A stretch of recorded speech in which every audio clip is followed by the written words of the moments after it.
ஆனந்த கோயிலின் பாட்டு தினம் எங்களின் வீட்டுக்குள்ளே, பூக்களில் நனையும் காற்று தினம் எங்களின் தோட்டத்திலே.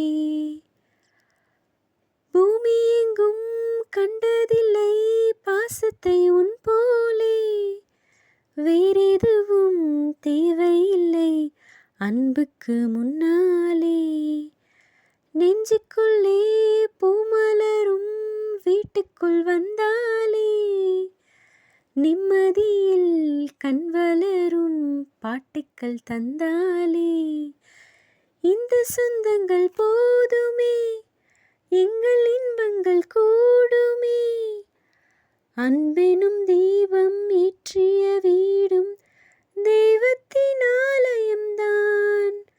வீடு என்றால் மோட்சம் என்றால் வீடுகள்